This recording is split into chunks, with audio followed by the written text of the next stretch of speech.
And I wanted to once again thank all my cabinet heads and rank and file for what they continue to do day in and day out, 24/7. And again, I'm deeply appreciative of Dr. Mark Kerouac, who is the President and CEO of Bay State Health Systems, and Dr. Robert Roos, who's the Chief Medical Officer from Mercy Hospital Trinity, taking the time to be here. We also have Bob Kushner, the industrial hygienist, who is our specialist for our homeless facility from O'Reilly Talbert Oaken. He'll be speaking on the specifics, technology of the tenting that we're doing, and I believe AMR officials are here, whether Patrick Leonardo or Patrick. Patrick Leonardo is here. They're partnering with us at the homeless facility too, so we deeply appreciate that on the overnight. With that, I'd like to first open up with a moment of silence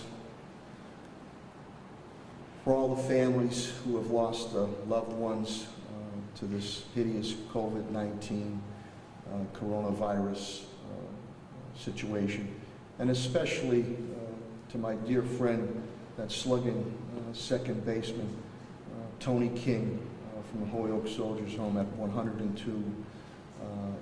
COVID-19 coronavirus took him away from us. Again, he was part of that 1934 American Legion team to go play for the National World Series, host 21, Gastonia, North Carolina, when they took a stand against racism, and that well before Jackie Robinson and well before Dr. Martin Luther King. So if we could have a moment of silence, I'd appreciate it.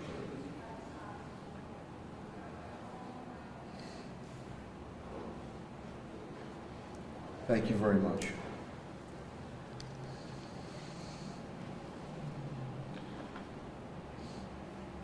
Our totals have risen to 541 who have tested, Springfield residents who have tested positive for the COVID-19 coronavirus. To our knowledge, 11 have passed away, and may God rest their souls, and my sympathies go out to their families. I'd also like to put across that Commissioner of Health and Human Services, Helen Carlton Harris, who, like all of my cabinet heads, has done yeoman work, will be explaining the mapping as we're tracking, and the areas and some statistics. And we also shall be announcing a hotline that we're going to be operating from now on. I'd also want to give a big thank you to our private and business sector. When I made my clarion call that PPE, specifically N95 and KN95 masks, were needed for my brave and dedicated police officers and firefighters, boy, have they come through big time. So another big shout out to CRRC, the largest railway manufacturing company in the world, that is here in the city of Springfield, 10,000 KN95 masks. The Holyoke Medical Center, Spiro Hatteras, good friend, came through right away. Mass Mutual, Sheriff Nick Kochi, who's always been a great partner. Tyflex, which went directly to the fire department. Merrill Lynch, also to a really heartwarming story, a school in Newton, and a Chinese family, a student daughter that went there, heard about this, and the family wanted to help out, and Springfield native Tim Murphy, masks that were dropped off here.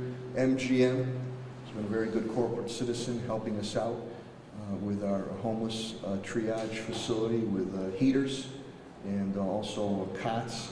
And then Commissioner Clapprood and the Commissioner Gross from Boston, and the Chief of Chelsea Police, who came through with N95 masks. We deeply appreciate that immensely.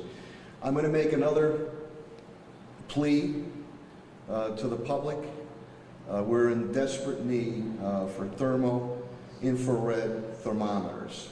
We made a request, and I'm very appreciative. The MEMA with the supplies they've sent us for our homeless facility, triage facility. But the thermometers that came in were oral thermometers. That makes it quite difficult to get temperatures of our, from cabinet heads really down to rank and file, police and fire rank and file every day. So we've tried to go to the private market, the open market. There's none to be found. We have orders in. So I could use, please, again, I could use a dozen infrared, thermal infrared thermometers ASAP, especially for our police and fire.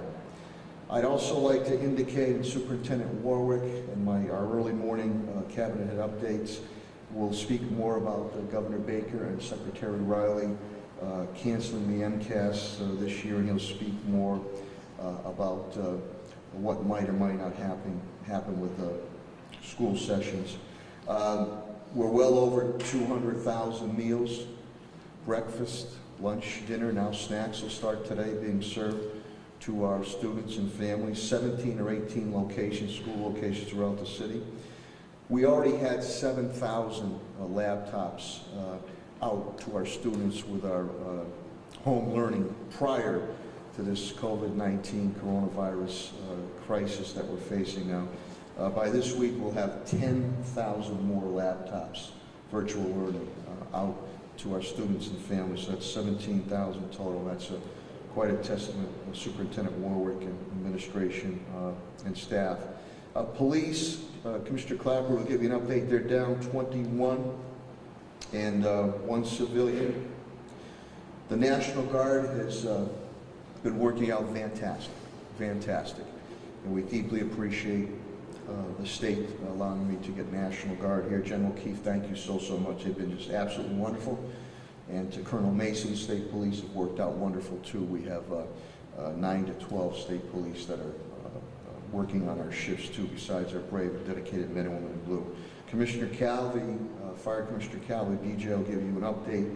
He's down 6, and then he's going to make an announcement pertaining to food bank aspects. Director Chris Signoli will speak briefly. He is down, I think, Chris, you down 2? Still down 2. And yard waste, which was all, I saw them on Saturday. They're all caught up on yard waste. And I thank everyone for their, Mr. Clapwood and Director Signoli, all their assistance with the Central High School food bank we have going on there. Pat Sullivan will speak to you. I've done great work on this state-of-the-art homeless tenting triage we put up across from the Friends of the Homeless on Worthing Street. Bob Kirshner will speak even more to the technicalities that we put across. Tim Sheehan, my director, my chief development officer, another $500,000 is going out, small business fund. Those applications will be due Thursday at 5 p.m. And again, we're going to try to continue to help out every small business and restaurant that we can. We do have to follow HUD and CDBG recommendations, but that'll make for $750,000 out, and we've already signed contracts Friday night, so hopefully they'll be receiving their checks this week on the first round. And then my financial flow with my CAFO, TJ Plano, continues to track everything. We've spent so far $944,000, nearly $1 million. And lost revenue is 2.3 in lost revenue and other revenue that we're looking to recoup from other sources as we continue to work with everyone. And I think at this point in time, I want to make sure I give you all my updates. Last thing I'll say before I bring up Dr. Kerouac and Dr. Roos is that eventually there's going to be a phase-in of getting back to some type of normalcy, normality. And it'd be a good segue bringing up the medical experts. We must make sure, you know, I want to open up just as quick as anybody else, but we must make sure that we follow the health, medical, and science advice before we start to reopen, whether in a phased fashion or fully, in a full fashion. We've seen other countries that have opened up maybe a little too quick, and the COVID-19 coronavirus reemerging. So without a vaccine, and I know they're working hard to create a vaccine, we have to remain cognizant and really continue to follow, though they seem common sense and simple, the washing of your hands. Wearing those masks, especially if you're going to areas that there might be a little bit crowded, even with social distancing, if you're going out there shopping. And again, if you're not feeling well, to make sure that you stay home. In the meantime, we're going to continue to stockpile our supplies and materials, just in case. But believe you me, we will prevail. We will starve and kill this virus. We will get through this together as one and for the better. I deeply appreciate the patience and understanding that has been shown by our Springfield residents and by our business community. And I deeply appreciate, even with the storm clouds that now face us, there's a lot of sun that shines with the generosity and donations, and ones I mentioned with the N95 or KN95 masks, or just simply the food deliveries that are being made left and right to our first responders. So especially on the front line in our medical facilities, from janitorial all the way up to doctors and nurses, tremendous job. To our DPW workers, to our grocery workers, to our mail handlers, post office, all those little things, our truck drivers, warehouse, everybody is pitching in together, and I'm very, very proud of that. And at times you can get a little bit emotional, and at times I might be a little forceful, but I'm only doing it for the good of the Springfield residents and our business community.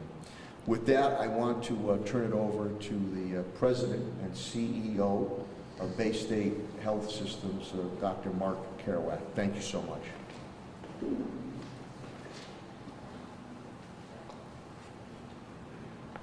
Good morning, everybody, and thank you for the opportunity, Mr. Mayor.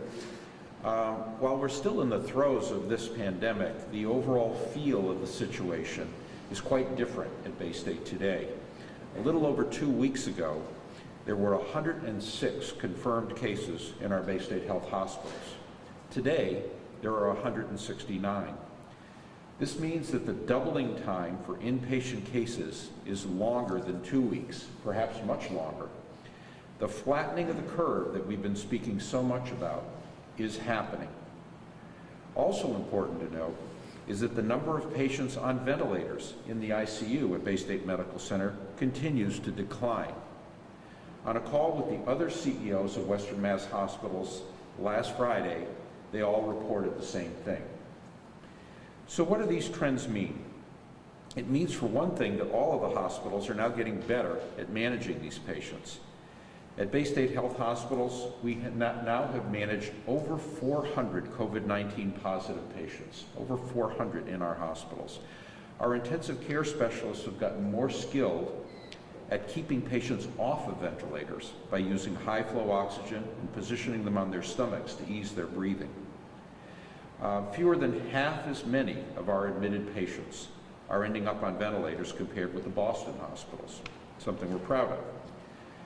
A majority of the deaths we've seen have been in elderly patients toward the end of their lives, in which either their or their family's wishes were not to pursue aggressive measures such as intubation and ventilation. Having this clarity on patient preferences early in the course of illness has helped guide the care we provide. As we look across the hospitals of Western Massachusetts, we're holding steady at a level that is less than 50% of our planned surge capacity. And that's why Bay State declined the offer from the state last week to stand up a field hospital at the Mass Mutual Center. We feel we have enough beds to manage a significant surge at the current moment.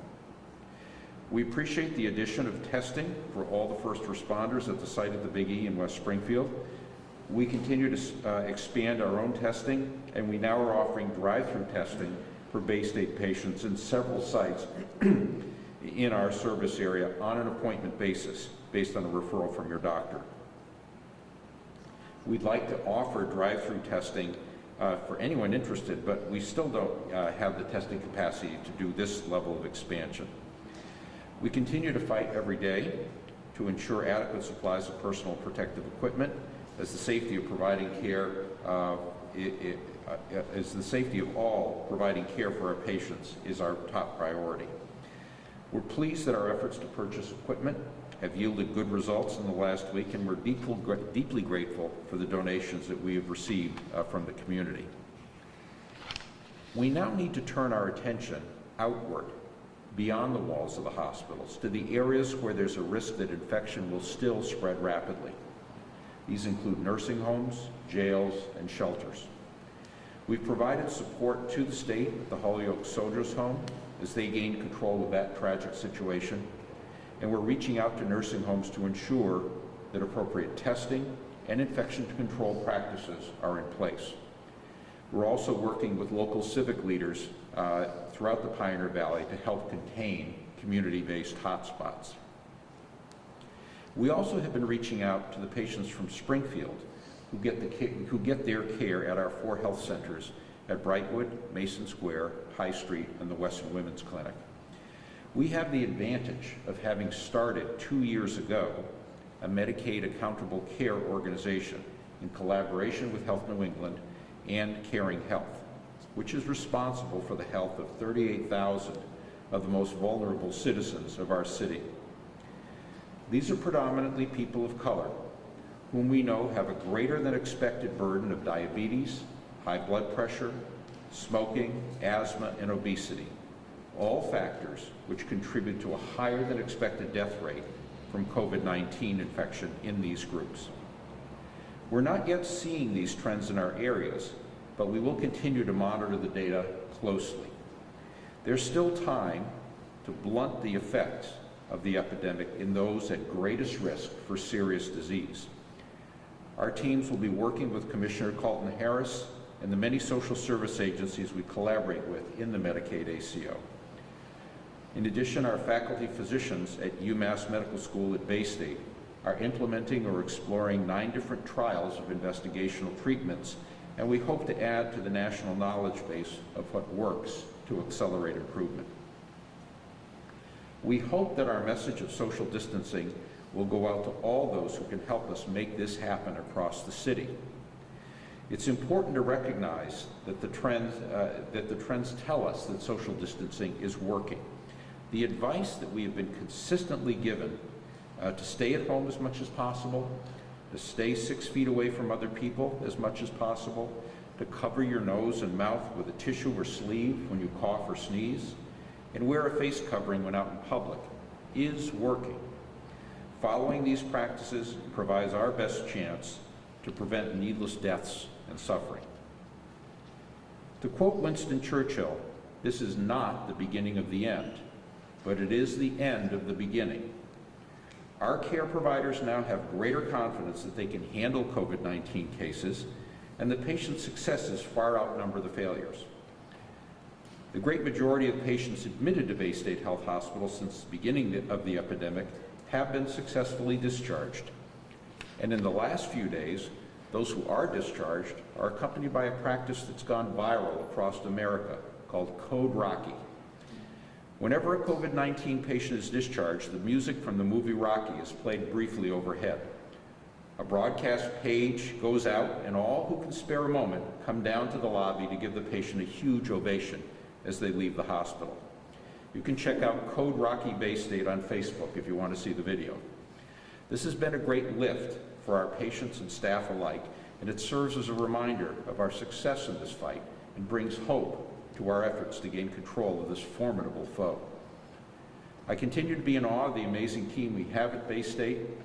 Our team members are your family members, your friends, and your neighbors, making a commitment unlike any other to ensure the best care for our community, and I thank them from the bottom of my heart.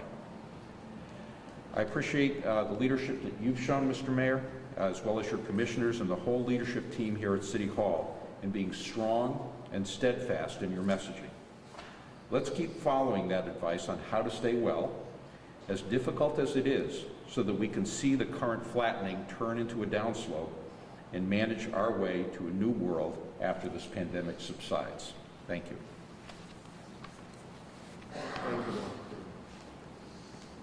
Thank you, Dr. Kerouac. And again, at the end of our update, Dr. Kerouac and Dr. Roos will be the first ones to handle any and all questions so they can get back to their important duties at Bay State and Mercy. Before I bring up Dr. Robert Roos, just another update. I want to thank my election commissioner, Gladys Oyola, who represented me on a Latina media outlet podcast that was done to make sure that all those individuals and families had the information as we continue to conquer this COVID-19 coronavirus situation that we're in. Also on Springfield, my website, Springfield's websites, we translate to, Billy, I think it's nearly 90 languages. It translates all the information which we update daily. Can be translated.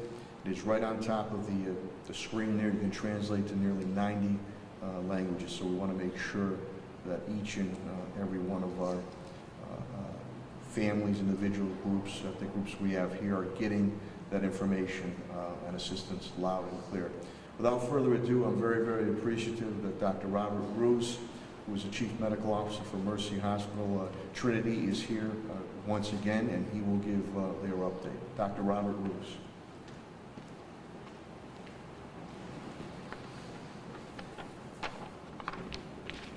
Good morning, and thank you, Mayor, and to all the commissioners for your continued strong leadership and partnership in our fight against COVID-19. And I want to give a nod to Dr. Kerouac and the leadership of Bay State Health as well, who have been tremendous partners for all of us in this community, along with the other hospitals here in Western Massachusetts, because truly this is something that we are working on together. I hope that everyone had a peaceful Easter, and I find it particularly meaningful that we're talking today after Holy Week, where many individuals celebrated Passover and others Easter and others preparing for Ramadan, where amidst much darkness comes tremendous light. And today we are having some significant storms from which we know will spring forth life and beauty. Last week I mentioned that as an addiction medicine physician, I've had the experience of also working on the front lines of a tremendous community epidemic, the opiate epidemic, which has been something over the last decade that has also impacted all of us. Our entire community, from business to health to others, and remains the single greatest cause of accidental death in the United States. And similarly, through that crisis, but also through this crisis, I've come to know, as many of you have, the stories of hope, the strength that comes from community, the resilience that's demonstrated in many, many people and organizations, and the truth that is recovery. And that's what I want to focus on today. That even though these are uncertain times, that there is much light, resilience, and strength. First and foremost, for anyone who's had any questions all along around the effectiveness of the policies of social distancing, there is clear evidence that this works, including the banning of group activities, the physical distancing of staying more than 6 feet apart, the diligent hand hygiene, the wearing of masks, and the isolation of those that are sick. This is definitely having an impact on the community spread of this virus, as the rate of new infections and the increase in hospitalizations or critically ill patients has not been at the rate that we once projected. And that's tremendously positive news. In fact, our predictions, which mirror the predictions of others now, are predicting more of a sustained plateau of infections rather than a steep peak that could overwhelm hospital resources in a dramatic way. And that's a promising sign. But it is in no way to be mistaken for this being a time to relax those principles that have helped tamper this disease. In fact, we must not get complacent. This is the time to ensure that we exercise physical distancing, hand hygiene, staying away from group congregations, and isolating when we're sick. But it is, in fact, a sign that each and everything that you do can make an impact on this.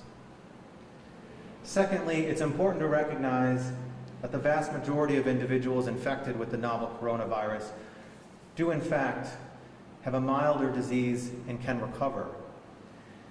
In fact, even amongst patients that come to the Mercy Emergency Department and have tested positive, less than half have needed an inpatient hospitalization. And additionally, of those that have been hospitalized for COVID at Mercy Medical Center, more than half have already stabilized, improved, and been discharged. And so in total, that vast majority of people that have tested positive are in fact doing better. This is not to minimize the concern, the tragedy, or the loss, but it's a story that has not always been mentioned, and it's been the direct result of the community pulling together.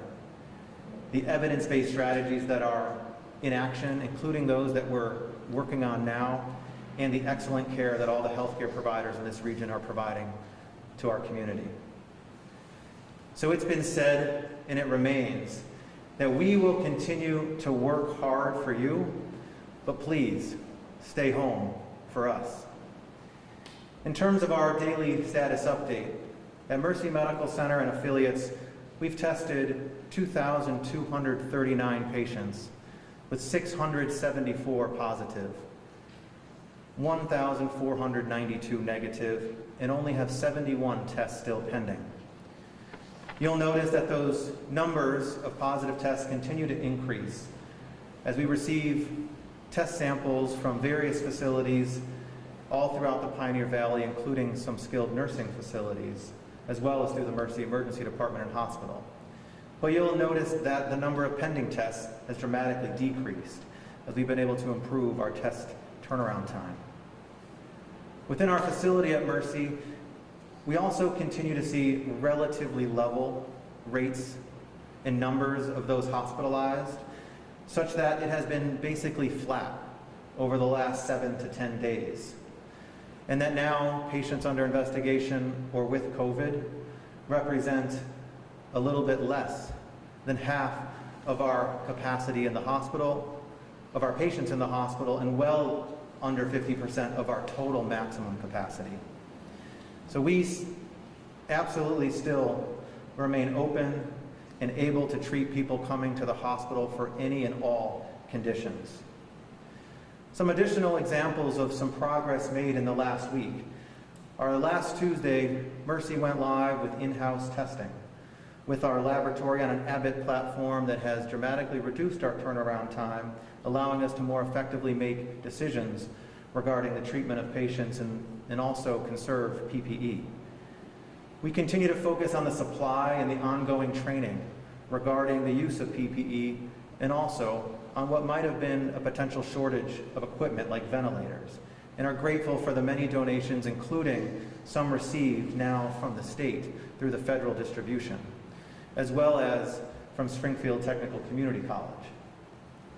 We also are appreciative of the partnership with American International College regarding the provision of housing to our healthcare workers who might be looking for an additional place to stay during this time to help keep their loved ones safe or even just ease their peace of mind. We're grateful for the collaboration as we look to innovative solutions for those who are most at risk in our community, in long-term care facilities as well as the homeless, both who may reside in settings that could be ripe for COVID-19 transmission. We are excited and grateful for that collaboration that has allowed the homeless population to have a place to receive care and be isolated from the rest of their population going forward. And on the treatment front, some positive news. Through a regional effort with Trinity Health of New England, we are now one of a select few systems from around the country, including the Mayo Clinic and Johns Hopkins, who gained approval from the FDA to begin a trial that could involve the use of plasma donated by those who have been infected with the coronavirus and now recovered. Additionally, we've also dramatically increased the use of telehealth or video visits for patients who are needing care but are unable or shouldn't come to the office. And we're also developing a tele-ICU model within our hospital so that experienced clinicians can have a broader reach of who they can help provide care to. This is the type of transformation that will not only help us now, but will continue to help the community as we move forward in a post-COVID world in the future.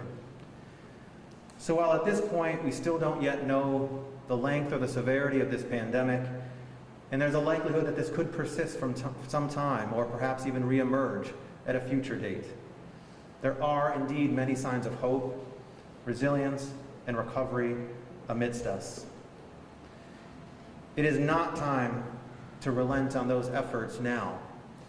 If we continue to learn from those examples, be inspired by them, and reinforce those efforts that led to them, I do know that we will overcome this together. Thank you. Thank you, Dr. Lewis. Now, for your young parents, he didn't say Teletubbies. That's telemedicine, okay, on that. Also, I want to give a shout out to Governor Baker, Lieutenant Governor Polito. We speak all the time, and I appreciate all their efforts. And Congressman Neal, the chairman, Richie Neal, Office of Friday, on his continued efforts on the federal level.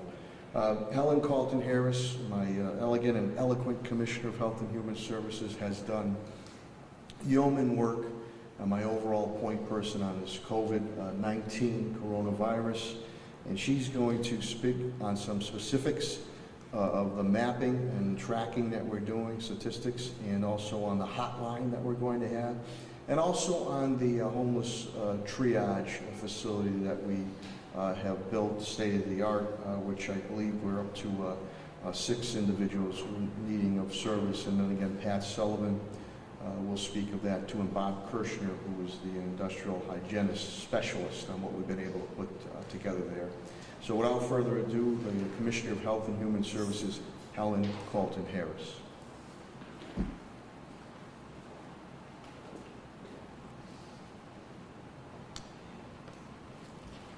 Thank you, Mayor, and once again, thank you for your leadership during these times where we were all trying to work together to address this pandemic. When I stood here on Monday for the City of Springfield, I reported that there were 254 COVID-positive individuals that we had received through the Board of Health. Let me say that the Board of Health, the Springfield Department of Health and Human Services, receives daily data from our MAVEN system, which is our infectious control system. It tells us how many individuals in the City of Springfield are COVID-19 positive. On April 6th, I told you that was 254. Today, it is 541. We have seen a doubling of the COVID-19 positive individuals in the City of Springfield. No zip code is left out of this equation. Every zip code in the City of Springfield is represented. I am going to show you a map of the City of Springfield where we have mapped the COVID-19 positives. The streets are not on this map. It is not our intent to stigmatize any neighborhood or any community around this virus. It is our intent to say to each resident that this virus is in our community and it is pervasive, meaning it is all over the place. I'm going to show you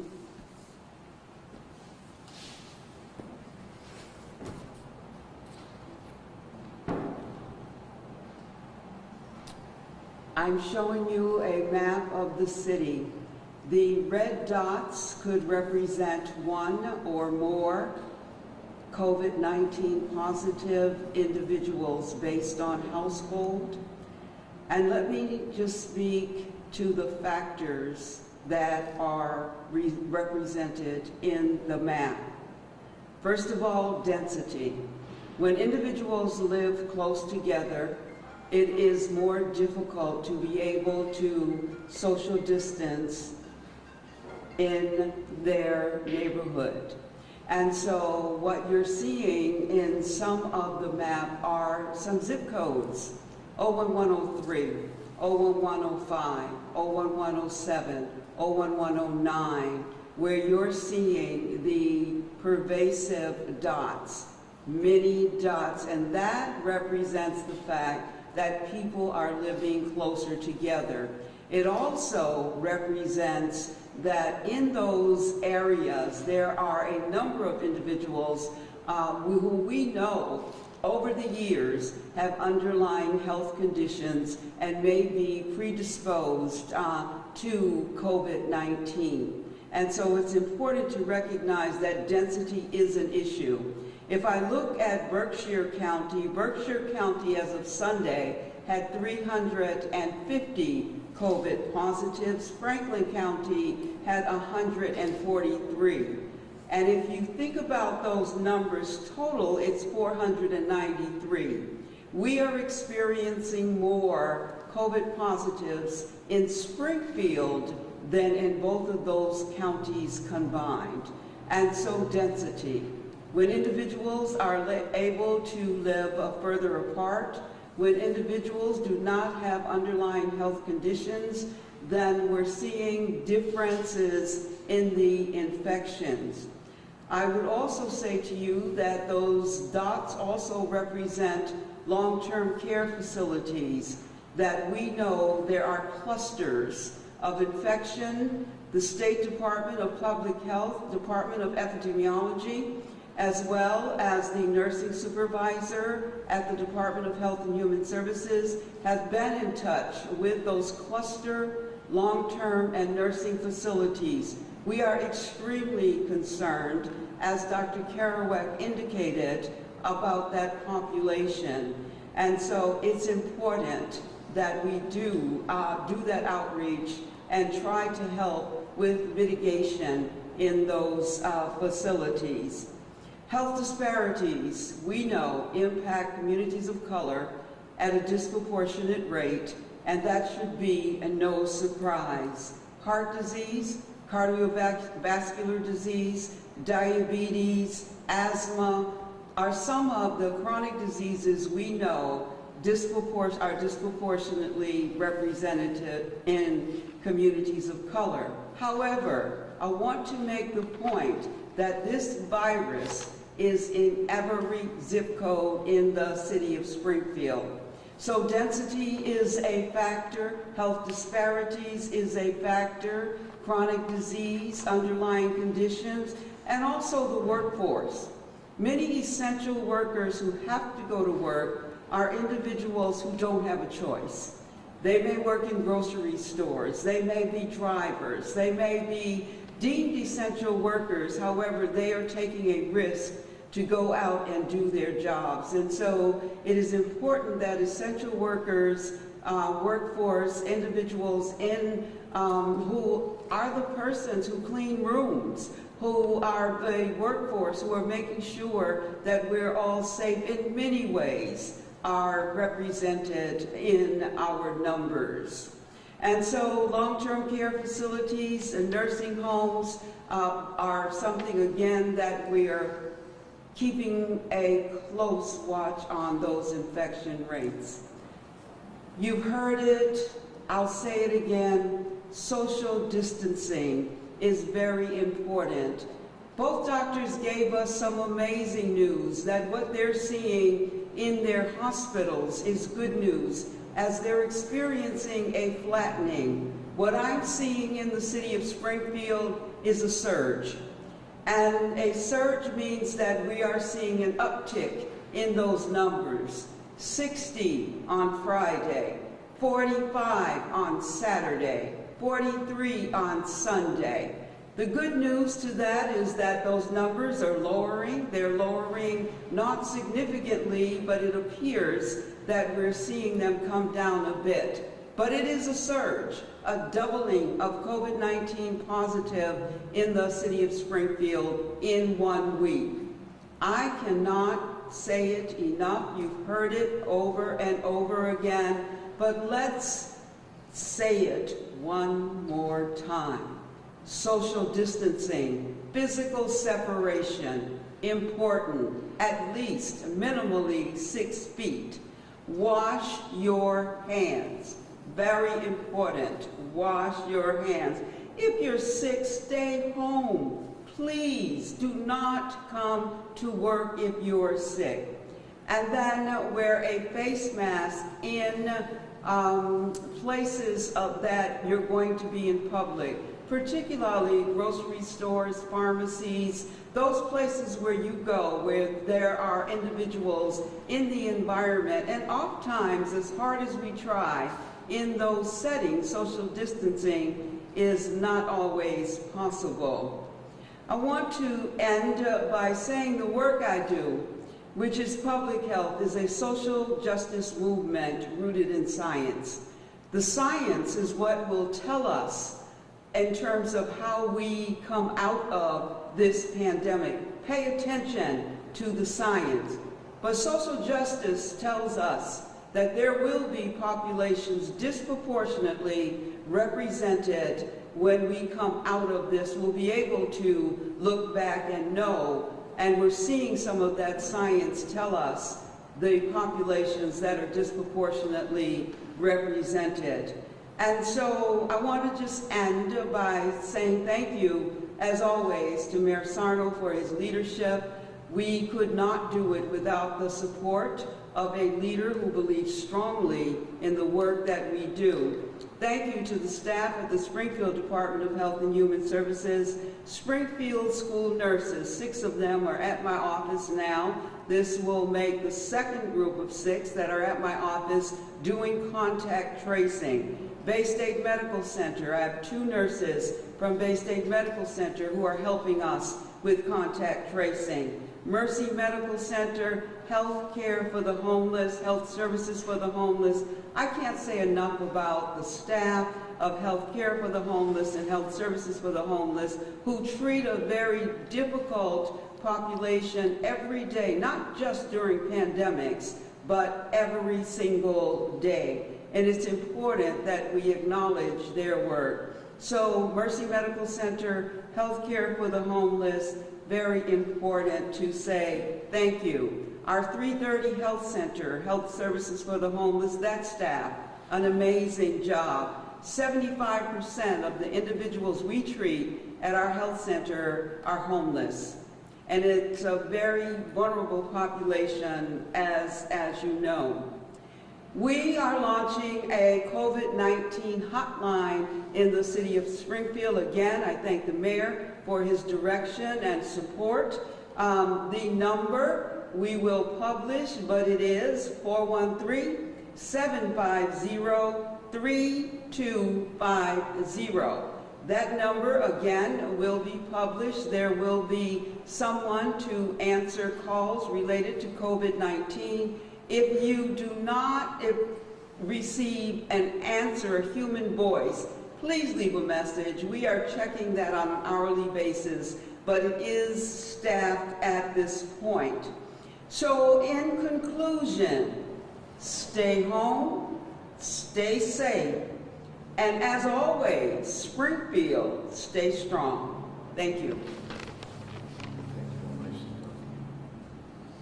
Thank you very much, Commissioner Helen Carlton-Harris. Helen, nicely done, and heed that advice. I know there is, I'm starting to see more and more, whether on radio or TV, even in print, but mainly TV, social media influencers who are now going out and about, especially letting our younger population know that they are not invincible.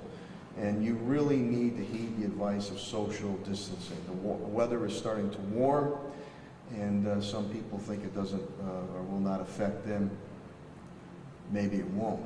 but it could affect your family member, a loved one, or a close friend. So please, we need to be cognizant of that as we start to move forward and move away from this COVID-19 coronavirus, but we're still not there yet, and it has to be a very tempered approach. On the public safety front, I will bring up Police Commissioner Cheryl Clapprood, herself, and the brave and dedicated men and women in blue have been doing a tremendous job. They're still out there, keeping us safe and sound, and dealing with, they always have to deal with difficult and challenging situations, but even more so now with the COVID-19 coronavirus. So without further ado, Springfield Police Commissioner Cheryl Clapprood. Thank you, Mr. Mayor. Thank you. Good morning. I greet you with no complaints or issues, which is strange, but I'm glad to tell you that. I think the reason I can stand here and have such a good report for you this morning is that we have no better advocate than the mayor of the city, who fought hard and fought last week so hard for his first responders. So the PPE came in in abundance. We are so grateful for everybody that helped us. I now make sure that all the officers have all the equipment they so desperately needed to do their jobs adequately and safely. As the mayor said, we have 21 officers still out in COVID-related illnesses and 1 civilian. So I'm 22 down as of today. But I do have 5 officers who did test positive for COVID who are back to work. And I believe within 24, 48 hours, 2 more. So hopefully 7 officers back to work who did test positive, and thankfully their symptoms were mild. They recovered at home, which is good news for our law enforcement family. We are certainly grateful to all the donations of the PPE, and we're grateful for the food donations. They come to the police department. I send them to the substations. We've been enjoying lunch and dinners. And I don't want to name anyone because I'll forget somebody, so thank you so much. The Boys and Girls Club with their breakfast in the morning, Breakfast for Heroes, thank you so much. So like the community, I'm able to report good numbers, and I believe that's because we're doing a good job and heeding the advice that was given to us from our Health and Human Services Director and from the hospitals. We're distancing, we're cleaning, we're wearing our PPE, we're doing our due diligence to stay safe, so I believe our numbers are what they are. Thank you to the National Guard. They've been doing a great job. No complaints, only compliments. People have been dropping off food for them as well. That is working out well. The State Police, Colonel Mason, thank you so much. Your officers are also helping out every day and doing a good job, and it's been a really, really well-working team effort going on here. So again, everything is working well as far as the Springfield Police. Good arrests are being made. The women and men are working hard and diligently every day for you. It's our pleasure to take part in as many parades and ceremonies as we possibly can. I think it's good for our officers and good for healthcare workers. We went and visited yesterday afternoon. The response was great. I think it helps build morale. So we will continue to do that. Again, I thank you, the citizens of Springfield, and all my department heads and chairs. It's been a good working relationship. Mr. Mayor, thank you. Thank you very much, Commissioner Clapprood, and it's good to get good news, feel-good news. And that's going to temper as we continue to knock down this challenge. Firefighters, a couple calls this week at Parkside. You guys were out there and saving lives and saving structures. You know, that bell tolls, that bell rings, and those brave and dedicated firefighters are there. So they're keeping us safe and sound. Without further ado, the Fire Commissioner of Springfield, Bernard B.J. Calvin. Good morning. Thank you, Mayor. So the status update from the fire department is good this week. We have 6 members out currently. 1 has tested positive. 3 of those 6 should be coming back to work this week. So manpower-wise, we're in good shape at the fire department. Over the weekend, we did have a significant fire in the Liberty Heights section. It was knocked down quickly. The group on duty, C group, did an outstanding job getting that fire knocked down quickly and put to bed. We had another small fire on Dickinson Street yesterday, a porch fire. It was also knocked down quickly, and no injuries reported there. I'd like to thank the mayor for his leadership in this difficult situation. We were able to get the needed PPE for the fire department as well as the police department and the rest of the city, so we're in good shape for protective equipment at this time. And I'd also like to thank the hospital, Mercy and Bay State, for the testing they're doing, that will making sure we can turn tests around quickly and get our members back to work. This week I'd like to also thank the firefighters, the city of Springfield. They're doing an outstanding job. No one's coming in if they're sick. They're keeping an eye on each other and keeping themselves safe, as well as the citizens of Springfield. This week I want to start a new program. The firehouses have always been the beacons in the neighborhoods and in the community, so we want to start to give back a little bit to the community this week.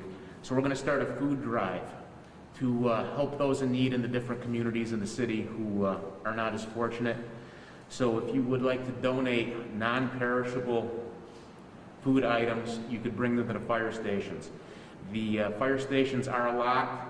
If you ring the bell and leave the items, we will make sure they get to the appropriate location to help out those in need. We're going to try to collect this week and next week so we can deliver the stuff to the food banks on Thursday evening so they can be distributed on Friday during the day. I was in contact with the union leadership this morning, and they're all on board for this, so I'd like to thank the leadership of Local 648 for helping out in this important initiative to help those in need in the city of Springfield. That's all I have for today, and I will see you next week. Thank you very much. Bless you, Dr. Roos. He did that properly, by the way, too. Thank you, Commissioner Calvi, and to your rank and file. Continuing to help those in need. I know we have a very generous community that helped out the food banks. Moving forward, and I called him the Wizard of Oz, Pat Sullivan. But first of all, his facilities management and parks team have done a tremendous job, especially facilities and cleaning any and all of our buildings. And he's done a wonderful job teaming up with Helen Colton Harris and Tim Sheehan on our homeless triage medical facility that we put together in really less than a week, 10 days to a week. And so Pat's going to give you an update, and also at that point in time we'll bring up Bob Kirshner, who is a specialist in doing what we've done state-of-the-art to make sure our most vulnerable population of the homeless individuals here in the city of Springfield will and continue to get the health care that they deserve and need. The Director of Parks and Facilities Management, Patrick Sullivan. Thank you, Mayor. First, I want to echo the Mayor's comments. I'd like to thank our frontline custodial, park, and forestry employees. They've been reporting work on a daily basis and ensuring that, one, our buildings that service police and fire and Tapley Street and City Hall are being kept clean and safe, but also our park employees ensuring that the parks are available for passive recreation. I also want to send a message.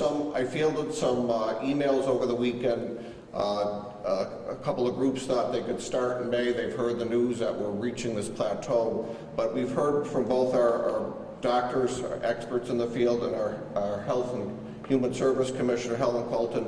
We still have a ways to go, so we need everyone to maintain their patience, and we will be reaching out to you at the appropriate time when parks would be open again. But life as we know it right now will stay with the safe social distance guidelines, and I would say that that will probably be until we have a couple of weeks of no positive tests, but we will take that direction from our medical experts.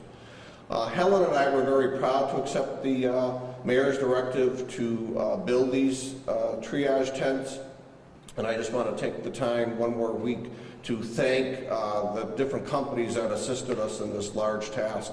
Eversource, the Springfield trade staff, Springfield Finance Department, Charlie Amet Trucking, Mike Carabetta, the Barnyard and Great Country Garages, Springfield Water and Sewer, Springfield DPW, Springfield Code Enforcement, Springfield Health Department, Springfield Housing Office, the Springfield Police Department, Springfield Fire Department, Michael's Tent, the National Guard, Hamden Zimmerman, Kelly Fredette, Page Plumbing, Universal Electric, Kelco Products, Mandy's Appliance, O'Reilly Talbot and Oaken, Sherwin-Williams Paint, and the Hampden County Sheriff's Department. And as you can see, these numerous companies, city departments came together to build this in just a little over 10 days. And it was very important that everyone cooperated so we could reach that goal. When Helen and I first met after the mayor asked us to find the solution in properly treating and helping the Friends of the Homeless, our goal was not only to ensure the safety of the clients and the patients of the Friends of the Homeless, but also to properly serve the first responders and nurses that would be working at this tent triage site. And you can only really do that, I think, if you have the full team is complete. And our team was made complete with Bob Perchner from O'Reilly Talbot and Oaken. Bob is both a senior health and safety engineer and a certified safety professional, and he is the head of OTO's Industrial Hygiene Group. He has years of experience in safety compliance, asbestos management, indoor air quality emergency response training.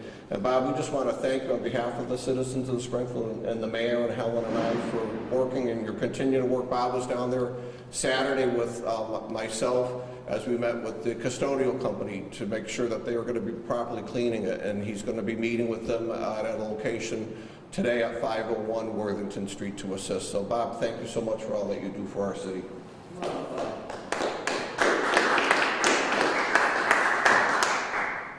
Mr. Kirshner is going to give you a brief explanation of what we've done, why we've done it, and the reasoning why. Thank you. Thank you, Mayor. Thank you, Commissioner. It is very important to recognize this was very much a team effort. With regards to the triage facility that we opened up across from the Friends of the Homeless, it's not a tent. In structure, it may look like a tent. It is really what we would classify as a temporary medical facility. And there's a lot of engineering, a lot of controls that went in place, and a lot of administrative controls which the staff of the Friends of the Homeless and medical personnel follow. It is important, number one, why we selected that location, and this is really something that was developed from the ground up. We selected that location due to the real proximity of the Friends of the Homeless. That's where they're used to going. That's where they stay. That's where they eat. That's where the medical staff and their staff is. So it was important to have that close proximity to that. And when we looked at the type of facilities that we could potentially use as this triage area, it was recommended, quite frankly, that we come up with a temporary shelter, i.e. a tent, to use. But I want to reiterate, it's not just a tent. This is a facility that was really constructed from ground up. It has a full wood floor surface that's been coated. It's washable, it's able to be disinfected. It's level, which most parking lots, are angled for drainage. So this was an important part. The tent itself is in fact a tent, but it has full permanent electrical service. It has full restroom, hot water, water facility, showers, and restrooms that are plumbed in place. It's not the porta potties that you typically would think of. Our goal in designing this system was to be able to isolate and prevent cross-contamination. So it's not a tent, it's a series of tents, 3 tents that we use.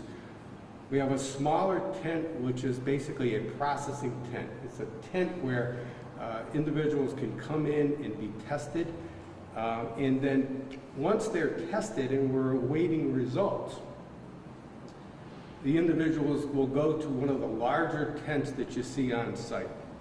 That is where they will stay until we determine, their status, in fact, whether they're presumed or positive. If they are, in fact, COVID positive, they move to another tent, which is immediately adjacent. It's important to understand all 3 tents are separate.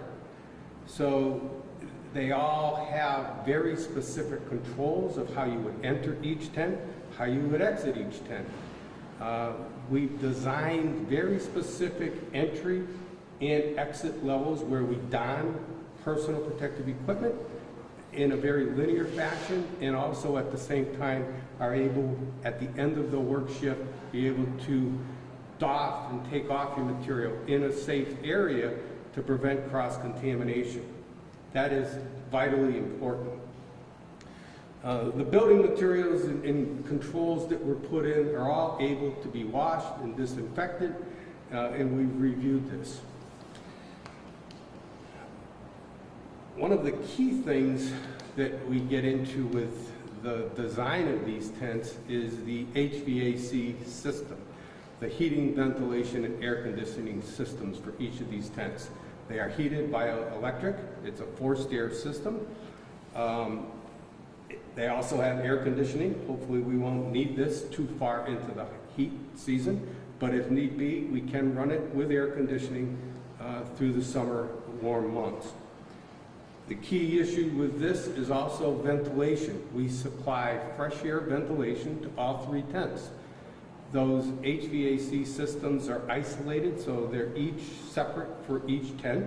They don't cross over from the contaminated tent to a pending tent or to the testing tent. They're very isolated and separate.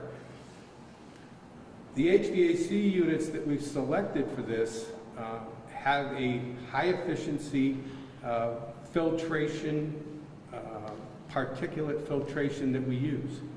In addition to that, due to the activities being performed in there, we put in and installed UV germicidal lamps, ultraviolet germicidal lamps, inside the supply air ductwork for each one of the systems. There's a total of 7 systems that we're using on the 3 tents.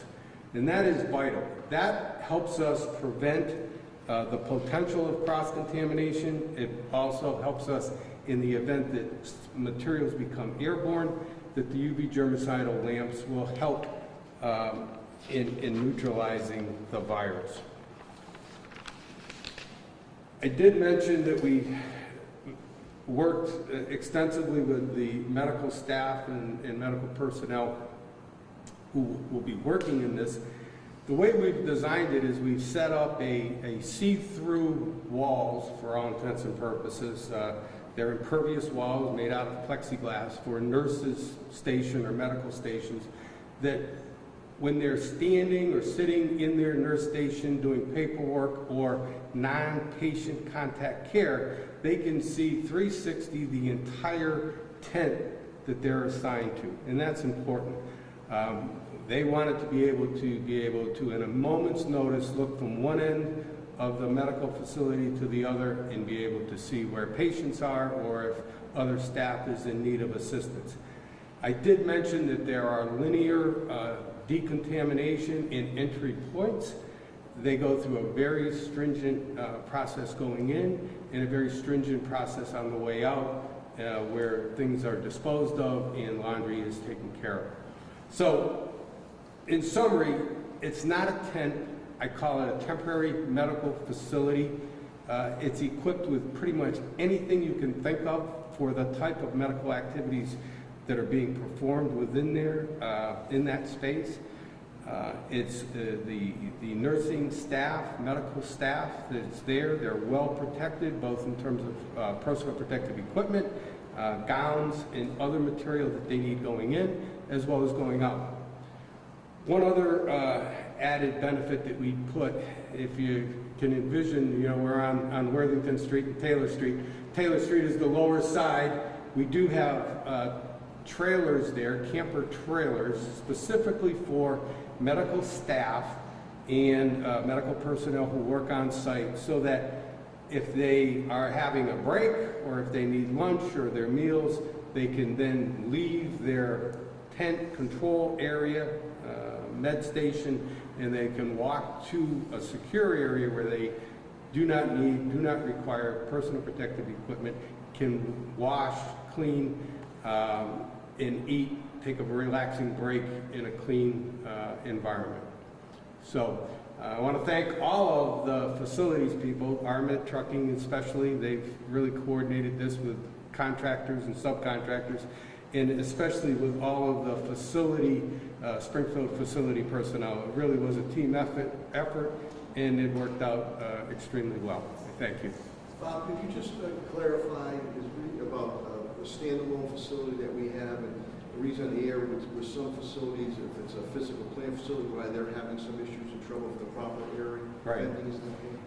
That That was a question that came up early on, is that why can't we use, one of our abandoned buildings or an abandoned school or an abandoned hotel? Quite frankly, those buildings present, from an industrial hygiene perspective, more risk for cross-contamination. They're not a medical facility in design, such as the Trinity Healthcare and or the Bay State medical facilities. The problem that you get into with these, and this is what unfortunately we're going to see with a lot of the long-term health care facilities, i.e. the nursing homes, is that once that virus is in that area, I'm unable to isolate and control it. As a result, the HVAC systems will then take that and move it from one area to another. I don't have methods of isolating patients in one area when I'm still using the same air handling systems and controls as either COVID positive versus non-COVID patients. I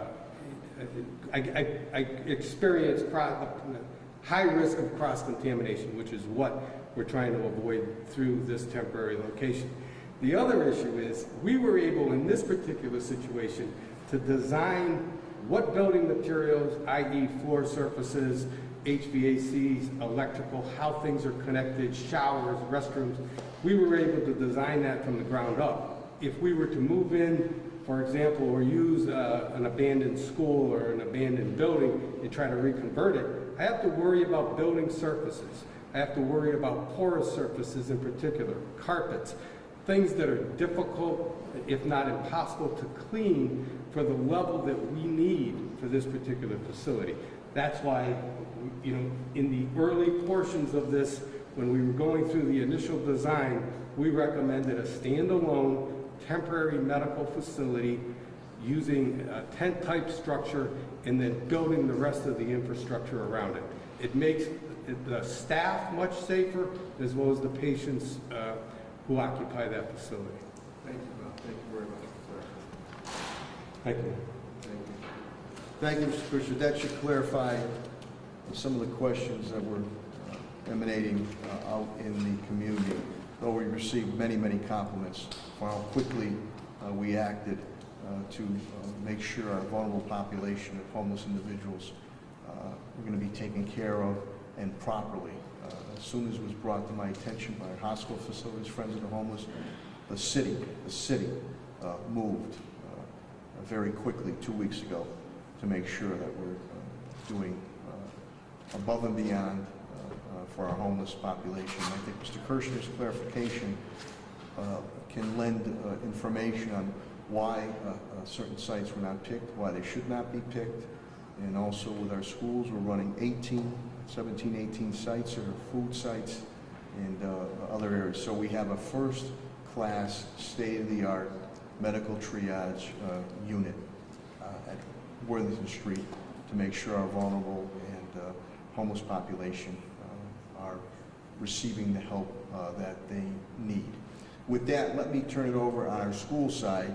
The Superintendent Dan Warwick, he and his staff, teachers, rank and file, administration, school committee have done a tremendous job in our meals program. Again, well over 200,000 meals have been served. And in total, besides the 7,000 computer laptops we already had out during our school year, 10,000 laptops, whether being delivered through Vanpool or being picked up at certain sites, are continuing the virtual learning that our teachers are doing for our students. Without further ado, Superintendent Dan Warwick.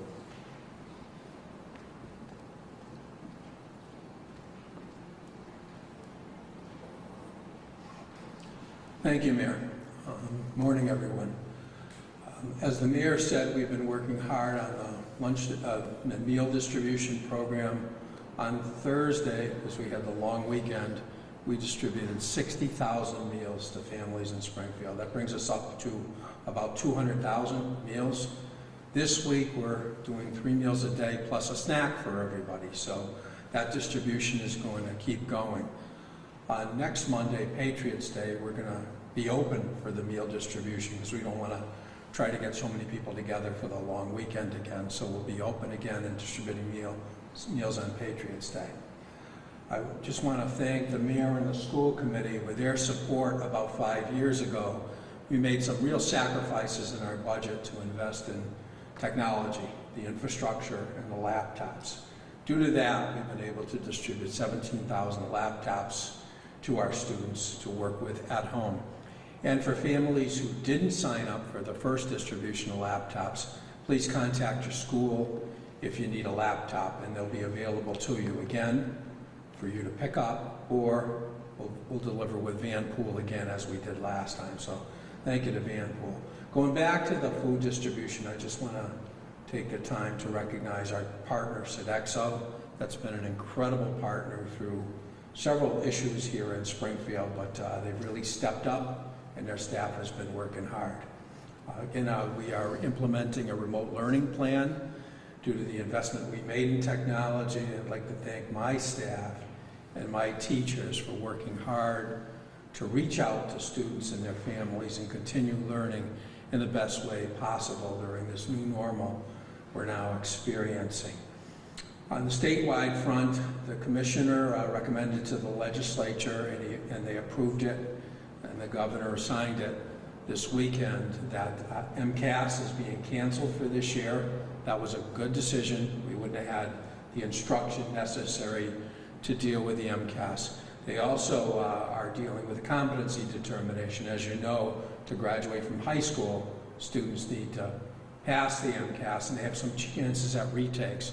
For students who didn't have that opportunity, the competency determination is going to be waived this year for graduation. Just like to thank the mayor for all of his support during these difficult times. Thank you. Thank you, Superintendent Warwick, Dan. And again, we'll await to see what direction the school system will or will not go. Obviously, we'd love to get back, but again, we would only do that in the appropriate time frame with the guidance of medical, health, and science experts. But learning continues to go on. With that, let me bring up on the DPW front. They are out there.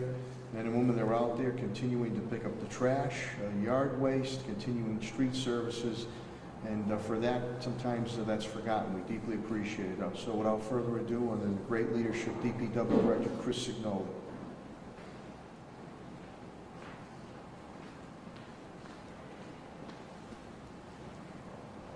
Mayor, thank you. Thank you, everybody here. Number one, as the mayor mentioned before, we have 2 employees out. They have not tested positive. They have family members who are either positive or presumed positive. So we are at as full of a group as we can be at this time of the year. We started our yard waste last week. It was the first week. This is the second first week as we make our 2-week rounds around the city. So I would anticipate that by the end of the week we would probably be a day or so behind. So have patience and leave your material out and we will pick it up. Construction has started in the city. It is starting very, very slowly, but it will start to ramp up. Many of the companies that are out there, the private companies that work for us, are slowly bringing employees back. Not wanting to bring them back all at once, fearing that they may have to lay them off. So it's going very slowly, but there is activity out there.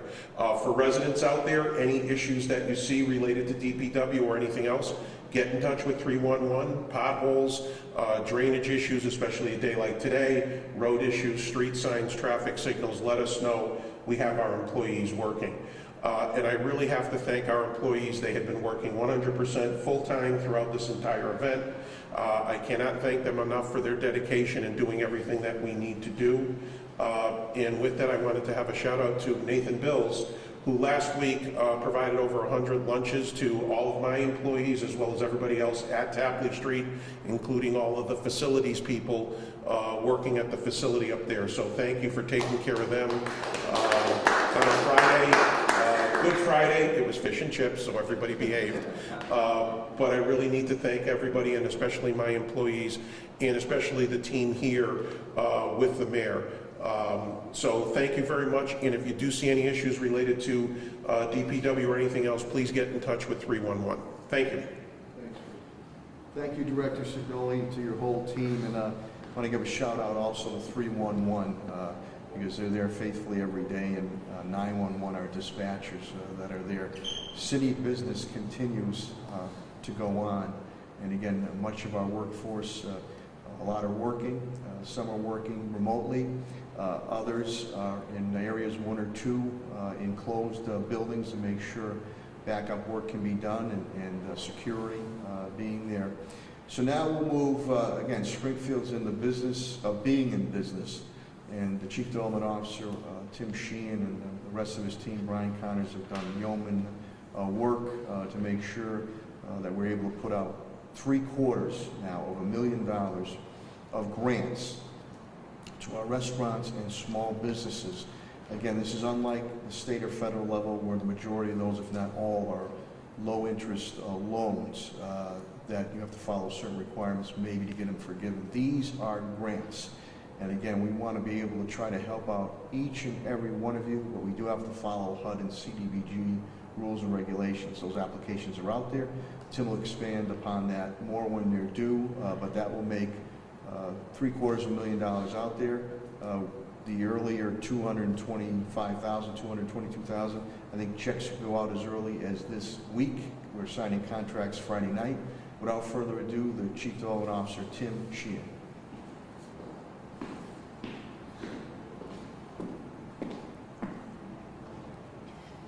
Thank you, Mayor. Just to give an update on the restaurant fund, roughly 1/3 of the restaurants have been cleared to contract. As the Mayor indicated, those checks should be going out soon, as early as this week. The remaining restaurants, we are working directly with them to get them cleared into contract as expeditiously as possible. It would be very helpful for businesses that are anticipating to apply to the small business development round and those that are still awaiting contract to put together your business information, your permitting information, and your payroll information as soon as possible so that we can clear you for contract as quickly as possible. As the Mayor indicated, the small business grant program went live on Friday morning. Applications are due back Thursday by close of business. Again, if you intend to apply, please put together your information ahead of time so that when the awards are made, we can process as expeditiously as possible. Again, if you are a business in Springfield of less than 500 employees, I strongly encourage you to go to the SBA website and register your business so that you can be eligible for the business assistance that the SBA provides. The whole purpose of both the Restaurant Fund and the Small Business Development Fund was to assist businesses in this time period between the availability of the federal government's resources to assist you. It is going to take time to get those resources out to you, and our program is basically designed to provide you with some resources to get you through that difficult period. Thank you, Mayor. Thank you. Thank you, Director Sheehan. I believe in our early morning updates that Solicitor Pakula and HR and Labor Director Bill Mahoney, so we're status quo on that, and I explained to you our ongoing financial situation with CAFO, TJ, plant where we are, and again, we're tracking everything to make sure we can go after any and all, every dime that's deserved for our Springfield residents and business community. With that, I'm going to open it up to questions. I would like the first questions, obviously, my cabinet heads and myself, if you need us, but to Dr. Kerouac and Dr. Roos, who I deeply, deeply appreciate. Every Monday, we will continue these every Monday at 10:15. They take the time out of their busy and hectic schedules from Bay State and Mercy to be here. So I'll open it up at this time for questions, and if your first questions could be directed to Dr. Kerouac or Dr. Roos. Thank you. Audrey? Yeah, I was a question for the Bay State Okay. representatives. Dr. Kerouac, did you, Dr. Roos? Mike, please. I wanted to ask about the long-term care facilities. Obviously, optimism from what you guys have seen on the hospital front. I did hear you guys mention that you were assisting long-term care facilities, like the Williams Older Home. I was wondering if you guys had extended similar help to JPS, like care, what you saw in Harvest Life and deaths from COVID-19. What specifically are you doing in these homes to help mitigate the spread, which seems to be very rampant in these types of facilities? So we've been convening groups of 15 or 20 with the medical directors from these nursing homes, directed by what we know from the cases that we found there, to make sure that they have everything they need, that they can do testing, that they have PPE, and most particularly that they have the expertise and know how to actually do infection control. Because what you want to do is to separate out the people that you know are uninfected from the people that are clearly infected, in other words, positive, and then the folks about who you're uncertain about. So you really need to create 3 different cohorts of people to keep the disease from spreading. And in many of the instances, what we find is that what they're most interested in is infection control expertise. We've actually been able to share with them what we know, give them videos about how to put on and take off the equipment. In one instance, have even identified a volunteer to go and do the infection control training and the work there. Are you able to say the number of long-term care facilities that you guys have some sort of presence or extended some help to? I'm not sure of the exact number. I know we have ongoing medical director relationships with about 20, but I'm not sure how many of those have asked for our help. I would just echo, Trinity Health does have several long-term care facilities of our own in this area as well, and we have been partnering with them in addition to providing some guidance to some others. And in addition, we also sent an infection prevention nurse out to the correctional facilities Friday and Saturday, I believe, to also assist with the appropriate training for donning and doffing of PPE to provide that expertise that we're comfortable with on the hospital side to some of the other facilities in the area. Any other questions of Dr. Kerouac and Dr. Roos? Say again, any other questions? Gentlemen, thank you so much for taking the time. I'll talk to you probably during the week, and we'll see you Monday morning again. Thank you. Good health, and thank you for everything you and your teams are doing. Also, with those long-term care facilities, nursing homes, Commissioner Helen Carlton-Harris and DPH Secretary Mary Lou Sutter, Department of Public Health, are working very closely with those long-term care facilities. So with that, I don't know if you have any other questions. Or yes, Audrey? I do. For Mr. Kirchner, actually, Sure. you mentioned the situation with the HVAC. Yes. Was that an issue that you guys had identified specifically in any local long-term care facilities with the spread of the system? I'll let Mr. Kirchner speak. Again, we were the best case practice of how we could deal with our homeless population. So that's why we went to a specialist. Mr. Kirchner? Sorry, Mayor. Can you say that one more time, please? I heard you mention concerns with the HVAC systems possibly spreading it. You mentioned that was something that you've seen in long-term care facilities. I was wondering if you've seen that in local long-term care facilities that maybe have customers of COVID-19. In general, just as a statement, and I've been in healthcare for over 25 years, but in general, long-term care facilities aren't designed the same way a hospital would be, where you can isolate areas where you have separate HVAC zones or systems for that particular area. You can control and isolate, as the two physicians just mentioned, using positive and negative pressure controls to keep air from passively infiltrating another area.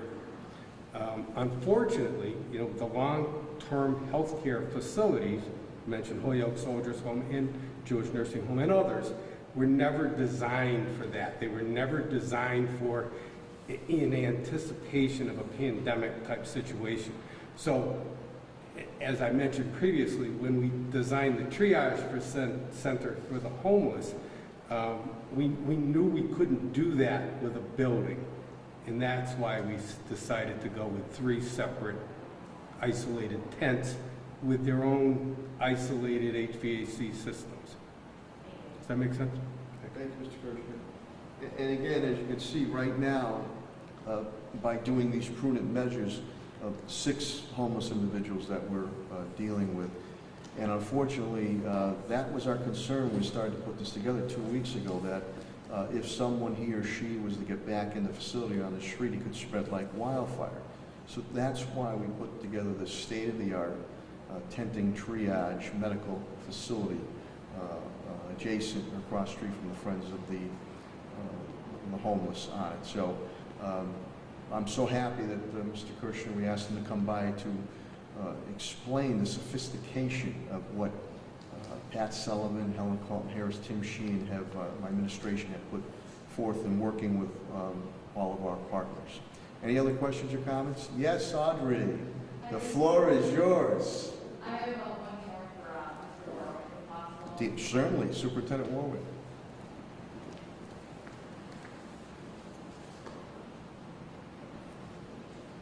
Thank you so much. I was just wondering, you mentioned the MCAS testing being waived.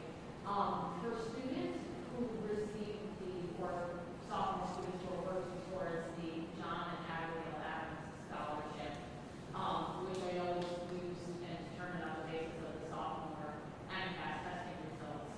Have you guys gotten any guidance from the state on how you would award that money, given that the tests are being waived in one places? Yeah, for the kids who are graduating this year, they would still receive that John and Abigail Adams because of their 10th grade results. And in the future, this class, going from 10th to 11th grade, will still have that opportunity. So they won't lose that opportunity for John and Abigail Adams. Will they use the 11th grade results? Yeah, Okay. sure. Thank you. Any other questions or comments? You know, we're in the midst of time that and Springfield is known for a place of innovation and invention. Life as we know it will change, but change for the better, but we're going to do business differently now.